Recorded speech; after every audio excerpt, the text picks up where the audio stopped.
ਸਤਿ ਸ਼੍ਰੀ ਅਕਾਲ ਫਰੈਂਡਸ, ਅੱਜ ਤੁਹਾਡਾ ਸਾਡੇ ਚੈਨਲ ਪੰਜਾਬੀ ਸਵਾਦ ਕੁਕਿੰਗ ਦੇ ਵਿੱਚ ਸਵਾਗਤ ਹੈ। ਅੱਜ ਅਸੀਂ ਤੁਹਾਡੇ ਲਈ ਗਾਜਰ ਦੇ ਮੁਰੱਬੇ ਦੀ ਰੈਸਪੀ ਲੈ ਕੇ ਆਏ ਹਾਂ। ਇਹ ਮੁਰੱਬਾ ਤੁਸੀਂ ਘਰ ਵਿੱਚ ਬਹੁਤ ਹੀ ਆਸਾਨੀ ਨਾਲ ਤਿਆਰ ਕਰ ਸਕਦੇ ਹੋ ਤੇ ਇੱਕ ਵਾਰ ਤਿਆਰ ਕਰਨ ਤੋਂ ਬਾਅਦ ਤੁਸੀਂ ਇਹਨੂੰ ਕਾਫੀ ਦਿਨ ਸਟੋਰ ਕਰਕੇ ਵੀ ਰੱਖ ਸਕਦੇ ਹੋ। ਇਹ ਮੁਰੱਬਾ ਜਲਦੀ ਖਰਾਬ ਨਹੀਂ ਹੁੰਦਾ ਤੇ ਇਹ ਆਪਣੇ ਲਈ ਹੈਲਦੀ ਹੁੰਦਾ ਕਿਉਂਕਿ ਗਾਜਰ ਦੇ ਵਿੱਚ ਬਹੁਤ ਸਾਰੇ ਮਿਨਰਲਸ ਵਿਟਾਮਿਨ ਹੁੰਦੇ ਆ, ਇਸ ਲਈ ਇਹ ਆਪਣੇ ਲਈ ਵਧੀਆ ਹੁੰਦਾ, ਆਪਣੀ ਸਿਹਤ ਲਈ ਚੰਗਾ ਹੁੰਦਾ।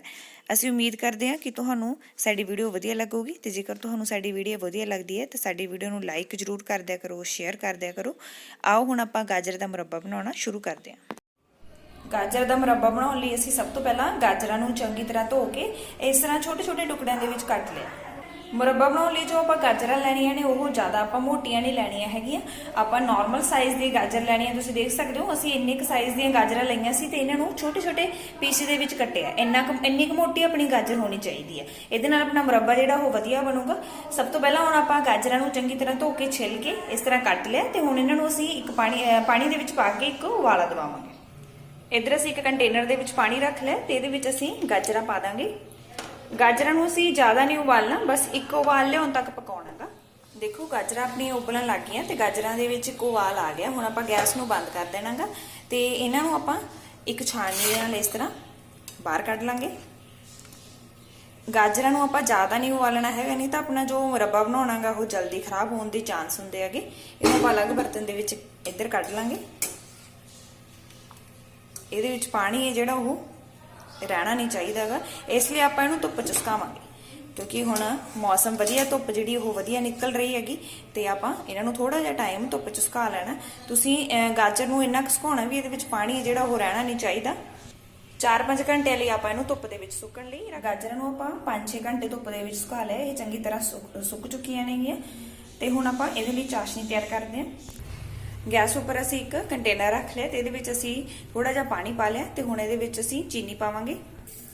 ਚੀਨੀ ਅਸੀਂ ਇਹਦੇ ਵਿੱਚ ਗਾਜਰਾਂ ਦੇ ਹਿਸਾਬ ਨਾਲ ਹੀ ਪਾਉਣੀ ਹੈ, ਜਿੰਨੀਆਂ ਅਸੀਂ ਗਾਜਰਾਂ ਲਈਆਂ ਉਹ ਤੋਂ ਅੱਧੀ ਚੀਨੀ ਪਾਵਾਂਗੇ। ਜੇ ਆਪਾਂ ਕਿਲੋ ਗਾਜਰਾਂ ਲਈਆਂ ਨੇ ਤਾਂ ਅੱਧਾ ਕਿਲੋ ਤੁਸੀਂ ਚੀਨੀ ਲੈ ਸਕਦੇ ਹੋਗੇ ਤੇ ਜੇ ਅੱਧਾ ਕਿਲੋ ਗਾਜਰਾਂ ਲਈਆਂ ਨੇ ਤਾਂ ਤੁਸੀਂ ਅੱਧਾ ਕਿਲੋ ਦਾ ਪਾਈਆ ਜਿਹੜੀ ਇਹਦੇ ਵਿੱਚ ਚੀਨੀ ਪਾ ਸਕਦੇ ਹੋਗੇ। ਤੇ ਹੁਣ ਆਪਾਂ ਚੀਨੀ ਨੂੰ ਇਹਦੇ ਵਿੱਚ ਚੰਗੀ ਤਰ੍ਹਾਂ ਮੈਲਟ ਹੋਣ ਦਿਆਂਗੇ ਤੇ ਹੁਣ ਆਪਾਂ ਇਹਦੀ ਵਧੀਆ ਇੱਕ ਤਾਰ ਵਾਲੀ ਚਾਸ਼ਨੀ ਬਣਾ ਕੇ ਤਿਆਰ ਕਰ ਲਾਂਗੇ। ਤੇ ਹੁਣ ਜੋ ਆਪਾਂ ਗਾਜਰਾਂ ਰੱਖੀਆਂ ਨੇ ਉਹਨਾਂ ਵਿੱਚੋਂ ਇਸ ਤਰ੍ਹਾਂ ਗਾਜਰ ਦੀ ਟੁਕੜੇ ਚੱਕਾਂਗੇ ਤੇ ਇਸ ਤਰ੍ਹਾਂ ਫੋਕ ਲੈ ਲਾਂਗੇ ਇੱਕ ਤੇ ਇਹਦੇ ਨਾਲ ਇਹਦੇ ਵਿੱਚ ਇਸ ਤਰ੍ਹਾਂ ਅਸੀਂ ਗਲੀਆਂ ਕਰ ਲੈਣੀਆਂ ਨੇ। ਇਹਦੇ ਨਾਲ ਕੀ ਇਹ ਚਾਸ਼ਨੀ ਹੈ ਜਿਹੜੀ ਉਹ ਅੰਦਰ ਤੱਕ ਚਲੀ ਜਾਊਗੀ। ਇਸ ਤਰ੍ਹਾਂ ਆਪਾਂ ਇਹਦੇ ਵਿੱਚ ਗਲੀ ਕਰ ਲੈਣੀ ਹੈ। ਸਾਰੀਆਂ ਗਾਜਰਾਂ ਦੇ ਟੁਕੜਿਆਂ ਵਿੱਚ ਅਸੀਂ ਇਸ ਤਰ੍ਹਾਂ ਗਲੀਆਂ ਕਰ ਲਾਂਗੇ।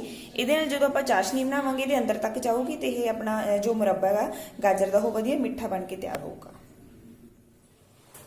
ਆਪਣੀ ਚਾਸ਼ਨੀ ਬਣ ਕੇ ਤਿਆਰ ਹੋ ਗਈ ਹੈ ਤੇ ਹੁਣ ਅਸੀਂ ਜੋ ਗਾਜਰਾਂ ਦੇ ਵਿੱਚ ਕੱਟ ਲਗਾ ਕੇ ਰੱਖੇ ਸੀਗੇ ਉਹ ਇਹਦੇ ਵਿੱਚ ਛੱਡ ਦਾਂਗੇ।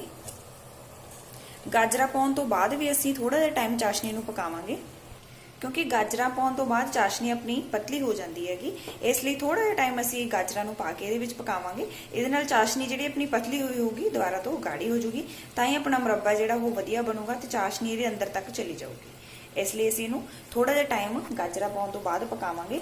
ਇਸ ਤਰ੍ਹਾਂ ਹਿਲਾਈ ਜਾਵਾਂਗੇ ਤੇ ਇਹਨੂੰ ਥੋੜਾ ਜਿਹਾ ਟਾਈਮ ਪਕਾ ਲਾਂਗੇ। ਦੇਖੋ ਤੁਹਾਨੂੰ ਚਾਸ਼ਨੀ ਜਿਹੜੀ ਥੋੜੀ ਜੀ ਪਤਲੀ ਦਿਖ ਰਹੀ ਹੋਊਗੀ। ਆਪਾਂ ਥੋੜਾ ਜਿਹਾ ਚਾਸ਼ਨੀ ਨੂੰ ਹੁਣ ਗਾੜਾ ਕਰ ਲਾਂਗੇ। ਗਾਜਰਾਂ ਪਾਉਣ ਤੋਂ ਬਾਅਦ ਇਸ ਤਰ੍ਹਾਂ ਇਹਨੂੰ ਹਿਲਾਈ ਜਾਵਾਂਗੇ। ਚਾਸ਼ਨੀ ਜਿਹੜੀ ਉਹ ਗਾਜਰ ਦੇ ਅੰਦਰ ਤੱਕ ਜਿੰਨਾ ਟਾਈਮ ਨਹੀਂ ਜਾਂਦੀ ਉਹਨਾਂ ਟਾਈਮ ਆਪਣਾ ਮੁਰੱਬਾ ਜਿਹੜਾ ਉਹ ਵਧੀਆ ਨਹੀਂ ਬਣੂਗਾ। ਇਸ ਲਈ ਥੋੜਾ ਜਿਹਾ ਟਾਈਮ ਪਕਾਉਣ ਤੋਂ ਬਾਅਦ ਫਿਰ ਆਪਾਂ ਇਹਨੂੰ ਚਾਸ਼ਨੀ ਦੇ ਵਿੱਚ ਇਸ ਤਰ੍ਹਾਂ ਹੀ ਛੱਡ ਕੇ ਥੋੜਾ ਟਾਈਮ ਇਸ ਤਰ੍ਹਾਂ ਹੀ ਰੱਖ ਦਾਂਗੇ। ਇਹਦੇ ਨਾਲ ਚਾਸ਼ਨੀ ਗਾਜਰਾਂ ਦੇ ਅੰਦਰ ਤੱਕ ਚਲੀ ਜਾਊਗੀ ਤੇ ਆਪਣਾ ਮੁਰੱਬਾ ਜਿਹੜਾ ਉਹ ਬਣ ਕੇ ਤਿਆਰ ਹੋ ਜੂ। ਚਾਸ਼ਨੀ ਦੇਖੋ ਆਪਣੀ ਗਾੜੀ ਹੋ ਚੁੱਕੀ ਹੈ ਤੇ ਜੋ ਅਸੀਂ ਗਾਜਰਾਂ ਇਹਦੇ ਵਿੱਚ ਪਾਈਆਂ ਸੀਗੀਆਂ ਉਹ ਵੀ ਇਹਦੇ ਵਿੱਚ ਚੰਗੀ ਤਰ੍ਹਾਂ ਪੱਕ ਚੁੱਕੀਆਂ ਨੇ। ਹੁਣ ਆਪਾਂ ਇਹਨਾਂ ਨੂੰ 5-6 ਘੰਟੇ ਲਈ ਇਸ ਤਰ੍ਹਾਂ ਢੱਕ ਕੇ ਰੱਖ ਦਾਂਗੇ। ਇਹਦੇ ਨਾਲ ਜਿਹੜੀ ਆਪਣਾ ਚਾਸ਼ਨੀ ਉਹ ਗਾਜਰਾਂ ਦੇ ਅੰਦਰ ਤੱਕ ਚਲੀ ਜਾਊਗੀ ਤੇ ਫਿਰ ਮੁਰੱਬਾ ਜਿਹੜਾ ਉਹ ਖਾਣ ਯੋਗ ਬਣ ਜਾਊਗਾ। ਕਈ ਵਾਰ ਕੀ ਹੁੰਦਾ ਜਦੋਂ ਆਪਾਂ ਚਾਸ਼ਨੀ ਨੂੰ ਠੰਡਾ ਹੋਣ ਲਈ ਰੱਖ ਦਿੰਦੇ ਆ ਉਦੋਂ ਵੀ ਆਪਾਂ ਨੂੰ ਇੰਜ ਲੱਗਦਾ ਵੀ ਚਾਸ਼ਨੀ ਜਿਹੜੀ ਪਤਲੀ ਹੋ ਚੁੱਕੀ ਹੈਗੀ, ਤੇ ਤੁਸੀਂ ਦੁਬਾਰਾ ਤੋਂ ਗਾਜਰਾਂ ਨੂੰ ਬਾਹਰ ਕੱਢ ਕੇ ਇਹਨਾਂ ਨੂੰ ਫਿਰ ਚਾਸ਼ਨੀ ਨੂੰ ਗਰਮ ਕਰਕੇ ਇਹਦੇ ਵਿੱਚ ਦੁਬਾਰਾ ਤੋਂ ਪਾ ਸਕਦੇ ਹੋ, ਫਿਰ ਗਾੜੀ ਹੋ ਜਾਂਦੀ ਹੈ ਇਹ। ਵੈਸੇ ਤਾਂ ਐਵੇਂ ਆਪਾਂ ਇੰਨੀ ਗਾੜੀ ਰੱਖੀਏ ਵੀ ਚਾਸ਼ਨੀ ਜਿਹੜੀ ਆਪਣੀ ਪਤਲੀ ਨਹੀਂ ਹੋਊਗੀ, ਪਰ ਜੇ ਬਾਈ ਚਾਂਸ ਐਵੇਂ ਹੋ ਜਾਂਦਾ ਤਾਂ ਤੁਸੀਂ ਇਹਨੂੰ ਦੁਬਾਰਾ ਤੋਂ ਗਾੜੀ ਕਰ ਸਕਦੇ ਹੋਗੇ, ਜਿਹਦੇ ਨਾਲ ਆਪਣਾ ਮੁਰੱਬਾ ਜਿਹੜਾ ਉਹ ਖਰਾਬ ਨਹੀਂ ਹੋਊਗਾ।